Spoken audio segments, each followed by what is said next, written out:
Hi, I'm Matthew Sadler, and welcome to this review of the first 8 games of the World Chess Championship between Fabiano-Caruana and Magnus Carlsen. And it's a review with a difference, because I'm analysing the games together with AlphaZero, DeepMind's general-purpose artificial intelligence system. And this video presents AlphaZero's unique take on these great games. So now, onto the last part of this review, and this is the last 2 games, the English opening and quite an interesting Petroff. How often do you say words like that? The English opening was, I suppose, one of the quietest games, but there are still a number of interesting points. I mean, actually, I was quite interested to see what AlphaZero thought about the opening. Bishop c5 is a recent addition to top-class play. Normally, Black has played a lot of knight b6 in this position, followed by bishop e7. And then White's normally playing quite aggressive plans with a3 and b4 and b5. This b4, b5, very common idea. But actually AlphaZero's main move in this position is bishop c5, which, yeah, always interesting to know what a machine that's taught itself to play chess, what it thinks is the best opening move. And actually d3, rook e8, which is a slightly unusual idea, bishop b6 is normal in this position, was also AlphaZero's first choice. And after bishop d2, knight takes c3. Actually, AlphaZero was recommended something quite interesting here, and I was trying to work out why it hasn't been done before. This was knight b6. And actually, AlphaZero's idea is that after a move like rook c1, you play bishop f8, and you're transposing back into a normal knight b6 line.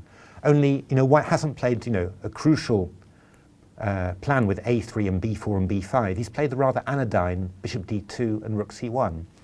So, yeah, I mean, looking at it, I'm not quite sure why he just wouldn't do that, actually. But a knight takes c3 is what Fabiano's done before, and also a very sensible idea. Knight d4, and now b4, which was Magnus Carlsen's novelty over an early game between Wesley So and Fabiano-Caruana in 2018, actually, so quite recently. AlphaZero was with Magnus on this one, though a little bit lukewarm about the position, really. I don't think AlphaZero would have chosen to play this position by itself as White. And now one of those interesting psychological moments. AlphaZero was recommending the obvious move, b4 to b5, just like everyone else in the world. I mean, b5 is the move that you started, you played b4, you want to play b5. It's one of those interesting psychological points in a game at which you see that you've got your desired break, and you look at the resulting position and you really think, yeah, I'm getting what I want, but is that really what I want? And indeed, this position is not very exciting. White has any of the edge that is going because Black's got a weak pawn on c6, but it's just one weakness and not too difficult for Black to defend. But I think just the subtext is quite interesting because during a match between 2 players, I mean, both players are trying to feel out, which positions are the ones that I could reasonably expect to win against the other player. And here, obviously, Magnus feels that this position is not one that he could really play to win against Fabiano. I mean, personally, I'd find it a little bit depressing to play as Black, but obviously Fabiano managed to convey that this would be, his dream. He'd play this for 150 moves with great pleasure, and Magnus decided to look for something else. The only problem is that when you look for something else, I mean, it's a brave decision. I mean, full credit for fighting spirit to Magnus. The problem is that when you find something else, you end up playing a less good move, and you saw Magnus really struggling to create anything in the rest of the game. Just one interesting thing here, and it comes back to what I said about AlphaZero finding plans in these positions. And you look at this random position, you think, well, is that really that interesting? What can you do? You could do anything, couldn't you, really?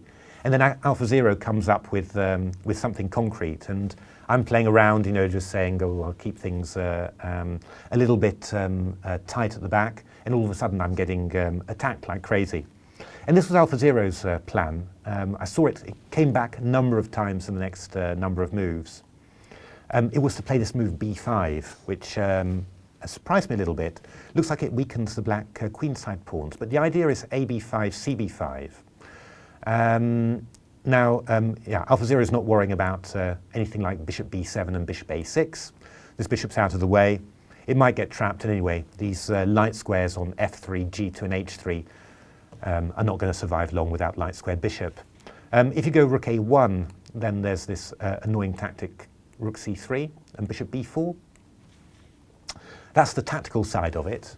And for the rest, AlphaZero is simply aiming to play bishop c6, exchange off the light squared bishops, and then it'll be defending the a6 pawn from a rook on c6. And the white light squares will have been weakened, and to be honest, well, I think black's bishop is probably better than white's because, well, there's this pawn on b4 that's being attacked. And, well, I decided to be, grandmasterly. Of course I am. I said, we'll play rook a1 and keep the tension together and keep AlphaZero at bay. Not quite. So here we go with a5. And after b takes a5, b4, bishop d2, c5.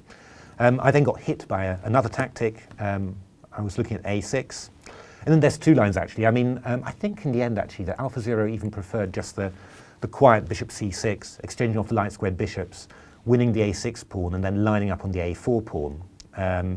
But just to show that it could, it also put out the move e4, bishop e4, c4, when, well, I can't take the c4 pawn because the bishop's hanging and the pawns are coming through. And I think, if you're talking about another thing about AlphaZero, it's this, it's not a huge calculating machine. I mean, it's calculating a lot less than any of the other engines. But once it finds its path where it wants to go, the energy and the power that it puts into prosecuting that plan is enormous. And you really can hear the wind flowing through your hair. Well, I can't, but you probably can. As this enormous rush of attack flows through. It's really, really impressive. And that was what AlphaZero contributed to my understanding of this game. The rest of the game was quite quiet. Fabiano just neutralized and played this move that AlphaZero thought was very important. I mean, if you allow white to play a4 to a5, then AlphaZero's valuation was dropping 10 or 15%. When you played b5, it just said, well, that's it then. And Fabiano held this without any problem whatsoever. The last game that we're going to look at is the Petroff. And a game, in which, really have enormous admiration for Fabiano, first of all, the way that he played this game, and also, of course, for Magnus, who, a true world champion, finding somehow a way of surviving when you think this is never going to work. So this was a Petroff, and again, I think this illustrates very well the what I said about preparation, about players forcing each other into very narrow lines. Because Magnus played this strange idea, knight f4, and I'm sure he had lots of interesting little things if you just play a fairly neutral move like c6. But Fabiano played this very forcing line, showing excellent preparation. And there's lots going on here. I mean, there's lots of rooks that could be taken and stuff. But it's all worked out. Both players had worked it out. But the net effect is that you really flatten out the white position, the white advantage, and make it as minimal as possible. Fabiano does this with a minimal amount of thought. It's all in his preparation. But I think, what I really like about it, and I think, if you say, why is the modern game superior to the professional game 20 years ago? The professional game, let's be honest, when I was playing, is that both these players are able to make something of these sort of positions. I think in my day, we would have been looking at each other and, signing peace and going to have a nice coffee or something. But these players, produce the most exciting game of the match from this position. I mean, it's really very impressive. So what actually happened here, AlphaZero loved this move, h5. It's very keen on rook pawns. It liked Fabiano's play. Magnus's play is good as well. But here after c5, which AlphaZero was advocating straight away, it really wanted to play this. And again, you've got to take your hat off to Fabiano, because it would be very easy to say, world championship, very tense, I'm black. Let's keep the position tight. Nothing terrible is happening. And yet Fabiano really understood the dynamic potential of his position, which AlphaZero, really was shouting about, at a very early stage, and decided to accept possible weaknesses in order to really make a go of this game. Really very impressive. And this is another nice thing about analysing with AlphaZero. I mean, AlphaZero's evaluations are incredibly sensitive to piece placement. You start misplacing your pieces, as I always tend to do, then AlphaZero's evaluation plummets, and it starts really, actually in response, really trying to make a big plan to exploit it. And this was a period of the game where Magnus just drifted a little bit. He said after the game that he was, a little bit careless, especially with white. I mean, I think with white you tend to think that, I'm white, I've got a little bit of a buffer, I've got no problems, I'm going to, I can't do anything too wrong. And I think that's what he said, and that really makes sense to me as a practical player as well. But this move, bishop c2, AlphaZero didn't like at all. And after castles, actually, it wanted to put the bishop back on d3. This was how little it liked the move. After rook d1, AlphaZero was looking actually straight away at the move a5. Just wants to gain queenside space. It's going to go full out on the queenside. And a typical sort of a sequence like this, where the rook coming round b6 to b4, for example. And it was already climbing to a 66% expected score, which, is...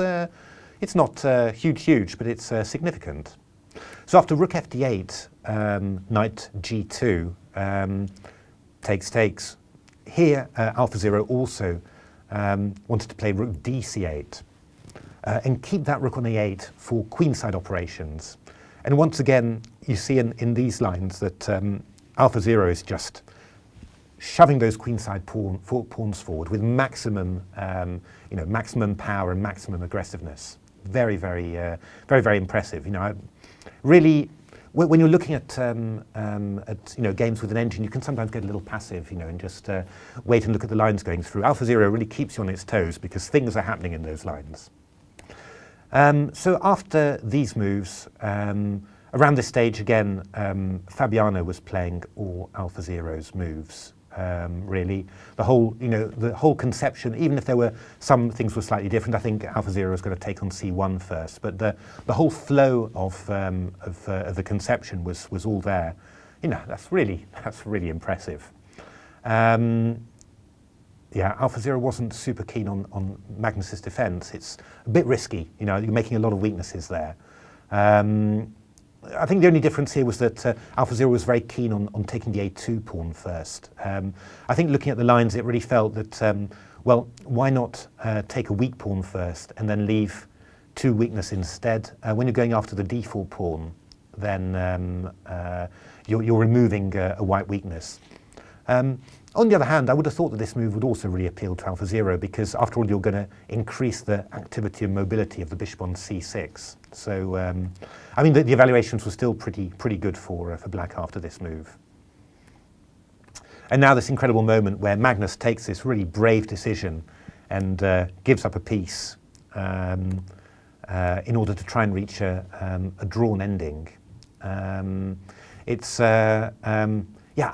I saw it but thought, Matthew, that's silly, and so missed my chance at everlasting glory by shouting it out.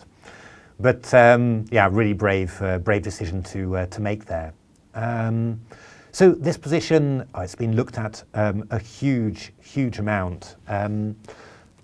It's quite nice analysing this with AlphaZero. I mean, what AlphaZero wanted to do, you see this through its lines, had a very schematic approach to this position. It wanted to bring its knight back to d6, first of all. Actually, we'd say optimise its knight, then at some moment play the move f7 to f6 in order to block the king's side, optimise its bishop, and then optimise its knight again, round to e5. Let me just give you a rough variation that occurred when I was playing through the line at the start of the ending. And you'll just see it's a mixture of my suggestions and AlphaZero's suggestions here. So don't take the actual moves too seriously, but just look at how AlphaZero with black was manoeuvring its pieces round to get this desired structure. and then bringing its king in afterwards, and bringing the king round to the pawn. I thought it was very nice and very flowing. You could just see this whole plan unfolding. Now, of course, what actually happened in the game was that Magnus played this brilliant idea to set up this fortress on the queen side, and then just at one certain moment, there was this amazing mate in 36. Do have to say from this thing, I'm afraid that AlphaZero did not see that mate in 36. To be honest, looking at AlphaZero's big strengths and also the fact that it's not using endgame table bases but doing it all by itself doesn't surprise me too much. But it's worth mentioning that this was something that it didn't actually find. But yeah, I mean, it was an amazing conclusion to an absolutely fantastic game, and I think one of the most intense games I've ever seen. This enormous effort from Fabiano to turn a nothing position into a huge position. So looking back at the whole match, I just want to give my thoughts first of all on the match itself in general. Yeah, what I've said before, I think fantastic play from both players, extremely well prepared, and showing extremely good memory actually to remember all those lines. Really incredible standard. From the AlphaZero point of view, just have to say that feels been really interesting analysing these games with AlphaZero, and I think I felt super powered, in a number of specific situations, in a way that I haven't felt with traditional engines, which are fantastic as well. Let's be clear about that. I think in any position where it's complex strategically, where I have to find a plan, I'm just getting this amazing wealth of ideas from AlphaZero, just a big plan using all sides of the board, a very concrete idea of how to proceed. Also, in these evaluations, when you're trying to work out where should my pieces go, how should I move them? Should I go for this piece configuration or that piece configuration? And AlphaZero is really quick with an instant judgment about, no, your pieces are not good there, Matthew, or that's good, well done, Matthew. You're improving a little bit. I'll talk to you a little bit longer. And the final thing is that when AlphaZero finds its path and then gets attacking, then the sheer flow, the sweep of attacks is really incredible, beautiful to behold, I could say. So yeah, I mean, I hope you've enjoyed this recap. It's a little bit of a high-level recap, yeah. So we've got a lot more detail in the accompanying PGNs, but I hope that's given you a good, interesting extra view on the World Championship, and also what artificial intelligence that's taught itself to play chess, what it thinks about this great human achievement, the Chess World Championship.